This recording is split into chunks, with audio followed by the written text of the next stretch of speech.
Well, as you're painting, I think we should talk about video games. Oh God. But if I go outside the lines, you're getting this dowel where the sun don't shine. I want to talk about video games because we like video games. There's a new Metroid game coming out. I think you like video games more than I do. Maybe. But there's a new Metroid game coming out, so then we saw an article on video games, and one of the clips, it was a kid playing playing a Super Nintendo. It's like, that came out like 93. It's like relevant.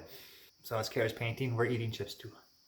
Well, I could do Sonic a little bit, but if it isn't just jump and shoot, I just kind of... Jump and shoot. I just kind of die. And that's what we grew up with, jump and shoot. Jump and shoot. Just for you kids out there, those were our two options, jumping and shooting. That was it for the video game. Jump and shoot. Jump and shoot. But since the new Metroid game is coming out, I was thinking back when I played the original Metroid game. And I never owned it. I could only rent it. So I never mastered the game at all, even close. And it was such an incredibly brutal game because everything was designed to kill you. There was no maps in the game. You were encouraged to draw your own map as you went through the game. Yay! Skills. Skills, man. And that's what I did growing up. I would draw maps out of the game. So it was that game I drew a map out for, and playing Goonies 2. You know what I did growing up? What? Shoveled poop. Well, I know, you were a farm girl. Yes, make your own maps for video games. We could save, but it was about a 16 to 20 character long code. Every time we died, we'd have to type in. So if you wrote it down wrong, you were screwed. You didn't get to go back to where you saved. You had to start at the beginning. Didn't you tell me there was a game that didn't have a save?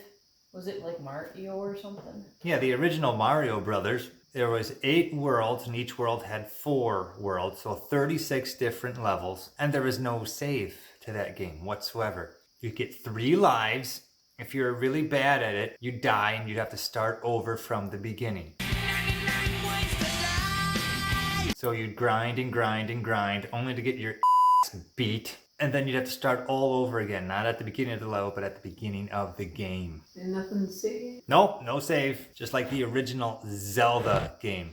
There was no save in that either, and it was just as big and brutal as Metroid. There are no warp zones. There's only death.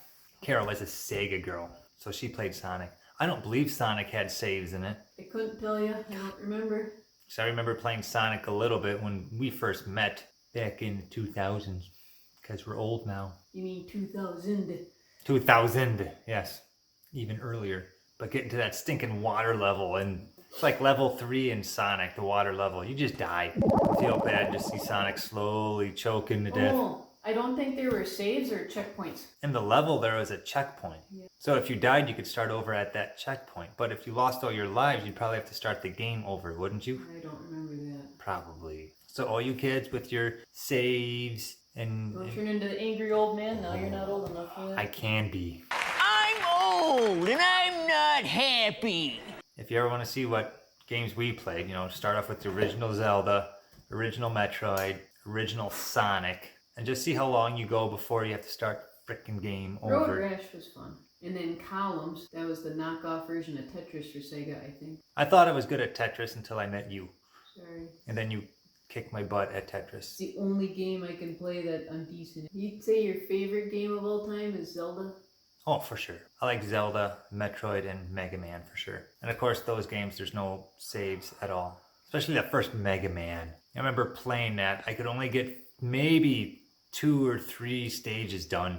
That's it. I could always get through Cutman. I remember trying to get through the Iceman stage, and you get to the first death pit where there's a spiky guy going across the floor, but then these blocks appear and disappear, and you had to memorize the pattern because you had to jump off a block right before it disappeared, and again right before the next block appeared, so you had to know where you're going. But if you missed, you fall back into the spiky pit. And then once you finally get through that, after grinding, you advance a little bit in the stage, and you fall into another death pit that's even harder.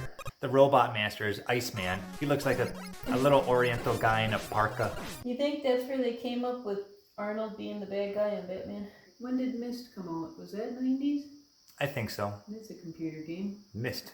It's a computer game. That's a fun game. See, Myst I like because it reminds me of my original Nintendo games because they throw you in a world and it's just like, go. Figure it out. No instructions, you just go. What are my powers? We don't know, you just go. Press a button. Metroid was good for that. You'd get this icon and then everything would stop and you'd have fancy music. You knew something happened.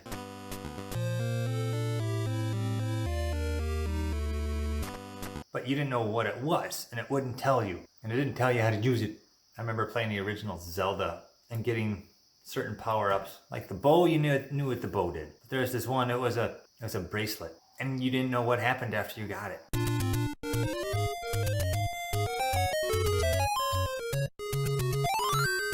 And I think you could move rocks with it, but not entirely sure because I got it and then it's like, well, that was fun. I just battled knights in a dungeon for this.